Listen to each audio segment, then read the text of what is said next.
ചോറിൻ്റെ കൂടെ കഴിക്കാനായിട്ട് വളരെ കുറഞ്ഞ സാധനങ്ങൾ കൊണ്ട് തേങ്ങയൊന്നും ചേർക്കാതെ വളരെ എളുപ്പത്തിൽ തയ്യാറാക്കി എടുക്കാവുന്ന ഒരു റെസിപ്പി ആയിട്ടാണ് കേട്ടോ നമ്മളിന്ന് വന്നിരിക്കുന്നത്. പാലക്കാടുകാരുടെ വന്നി.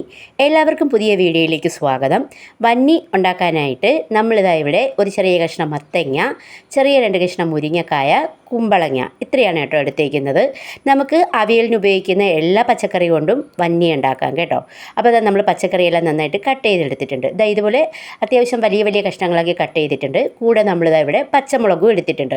പച്ചമുളക് നമ്മുടെ എരിവിന് ആവശ്യത്തിന് തന്നെ എടുക്കണം കേട്ടോ. അപ്പം നമ്മളിതാ ഇവിടെ നിന്നും മൺചട്ടിയിലാണ് ഉണ്ടാക്കുന്നത്. അപ്പോൾ അതിനാദ്യം തന്നെ നമ്മളിതാ മത്തങ്ങയും കുമ്പളവും കൂടെ തന്നെ ആ മുരിങ്ങയ്ക്ക കഷ്ണവും പച്ചമുളകും കൂടെ ഇട്ട് കൊടുക്കുന്നുണ്ട്.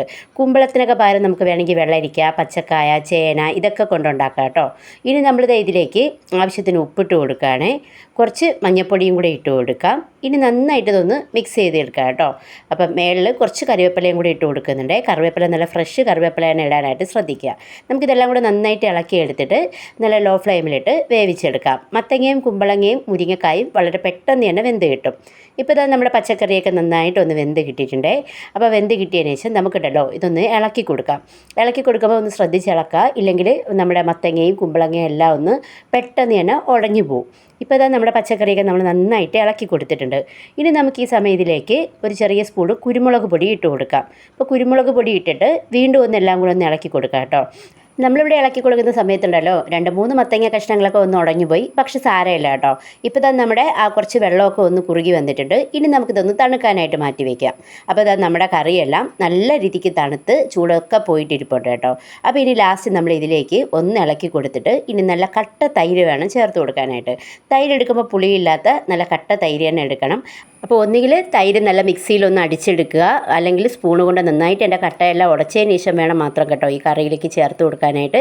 തൈര് ചേർത്തതിന് ശേഷം നമ്മുടെ കറി നന്നായിട്ട് ഇളക്കി കൊടുക്കാം. നമ്മൾ ഗ്യാസ് ഒന്നും കത്തിച്ചിട്ടില്ല കേട്ടോ. അപ്പോൾ നല്ലോണം ഇളക്കി കൊടുക്കുമ്പം നമ്മുടെ ആ മത്തങ്ങയുടെ ഒരു മഞ്ഞ കളറും കുറച്ച് മത്തങ്ങ ഒന്ന് ഉടഞ്ഞിട്ട് ആ കറി ഒന്നുകൂടെ ഒന്ന് കുറുകി കിട്ടും കേട്ടോ. നല്ല അടിപൊളി ലുക്കാണ് കാണാനായിട്ട്, അതുപോലെ നല്ലൊരു സ്മെല്ലും വരുന്നുണ്ട്.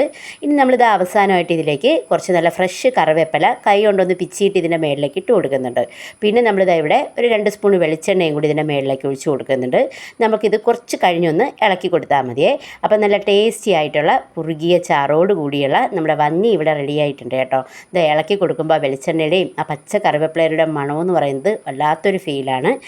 നമ്മുടെ കറി കണ്ടോ എന്ത് രസമാണ് കാണാനായിട്ട്. അപ്പോൾ ഈ കറി ഉണ്ടല്ലോ നമ്മുടെ ഓണസദ്യയിൽ ഉറപ്പായിട്ട് നമുക്ക് ഉൾപ്പെടുത്താവുന്ന ഒരു കിടിലൻ ഐറ്റം തന്നെയാണ്. നമ്മളിത് അവിടെ കുറച്ച് ചൂട് പച്ചരി ചോറിൻ്റെ അടുത്ത് ടേസ്റ്റ് ചെയ്യുന്നുണ്ട്. കുട്ടികൾക്കും മുതിർന്നവർക്കും എല്ലാം ഒരുപോലെ ഇഷ്ടപ്പെടുന്ന ഒരു കിടിലൻ കറിയാണ് കേട്ടോ. അപ്പോൾ ഇതുവരെ നിങ്ങൾ ഉണ്ടാക്കി നോക്കിയിട്ടില്ലെങ്കിൽ ഉറപ്പായിട്ടും ഒന്ന് ഉണ്ടാക്കി നോക്കിക്കോ, ഇഷ്ടപ്പെടും. പുതിയ വീഡിയോ ആയിട്ട് വീണ്ടും കാണാം. താങ്ക്